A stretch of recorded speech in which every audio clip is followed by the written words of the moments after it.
Ha, hala guys, may sunog.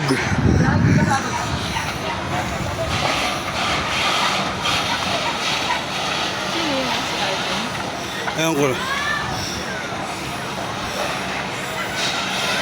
Sunog. Malakas oh. Malakas pa rin oh. Malakas kanina. Mas malakas ba kanina yan? Oo, sobrang lakas. Dito na umabot oh, sa bahay na yan, yung malaki. Ilang bahay na yan oh? Kilala mo yung nanay ni Yoli? Oh. Hindi na nakalabas. Hala. Nakatay na siya dun. Hindi na sunog? Oo. Siguro. Ang bata ako, yung binibilan natin yung Tapos champurado. yung mga sago.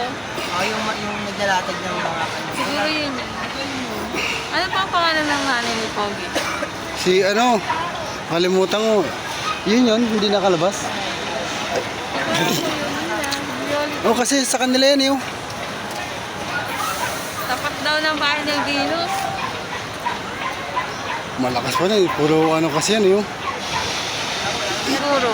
Ang bata ako, yung binibilan natin yung Tapos champurado. yung mga sago. Yung naglalatag ng mga Siguro yun yun. Ano pa ang pangalan ng nanay ni Pogi? Si ano, kalimutan ko. Yun, hindi nakalabas. Yoli. Oh, kasi sa kanila yan eh oh. Tapat daw ng bahay ng Venus. Malakas pa rin, puro ano kasi yan eh oh. Malakas, malakas. May apoy na naman. Meron pa nga yan. Malakas eh oh. Hindi na wala na eh. Meron na nagano ng bubero. Yun yun. Kasi may Malakas pa rin. bagong abot yan kapag ganyan. Pag bumabaga, may naabot yun. Nakaready na yung mga papeles namin kuya. Si mamang pasaway. Hindi ko armo Bakit? makita eh. Kanina hindi mapakali. Pumunta pa doon sa espiritu nila in-check. Tapos bigla may sumabog. Nagtakbuhan yung mga tao.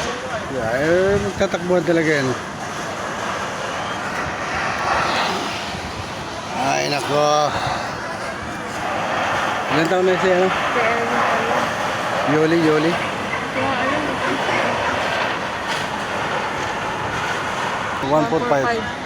Sa 145 guys, sa 145. So, mayroong matanda na hindi na nakalabas.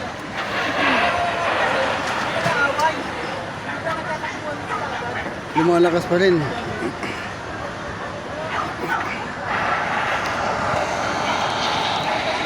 Hindi na talaga nailabas.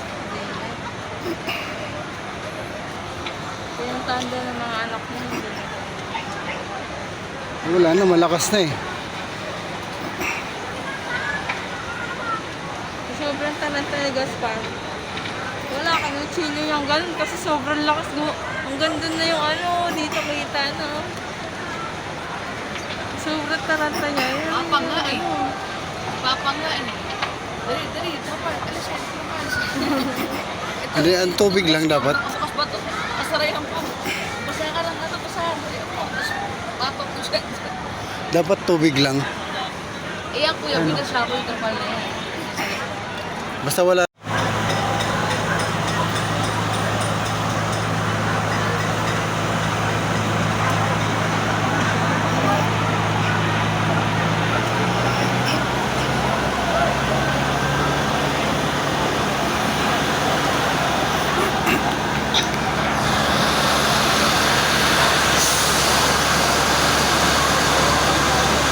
Dito po yan guys sa may ano.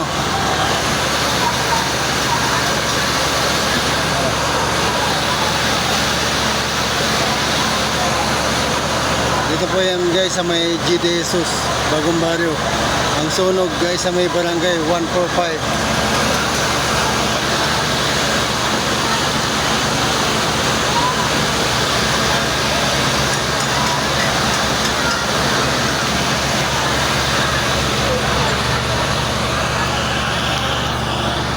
So guys, nandito na ako sa baba. Dito sa may barangay 145. So nandito na rin yung Jamie Kapuso.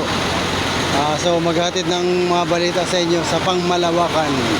So meron kasing matanda na hindi na nakuha sa sobrang lakas ng ng lagablab ng apoy. So hindi na siya nakuha. So pinabayaan na lang ng mga ng mga tao kasi gawa nga nung hindi mapasok. So ang nangyari, mabilis naman nakaresponde yung mga bumbero, magkakabilaan dito sa kahabaan ng G. de Jesus at Reparo at dito sa may Tirona Street. So nandito yung mga bumbero natin. So yung matanda na nasunog ay nagngangalang Nanay Yoli. So ang sanhin daw ng sunog ay sa kandila. Sa kandila daw nag-umpisa. So sinindihan yung kandila at saka ando kasi yung matanda iniwan.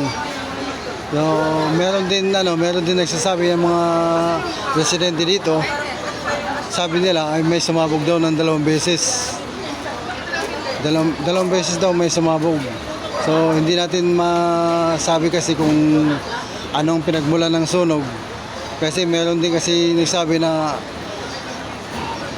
pagkabukas daw ng ilaw, yun daw nagkasunog din kasi gawa nga ng impact.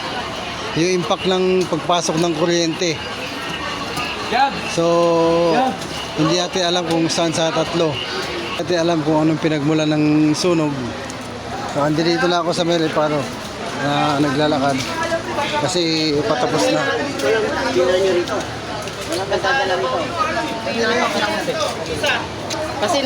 So guys, hanggang dito na lang.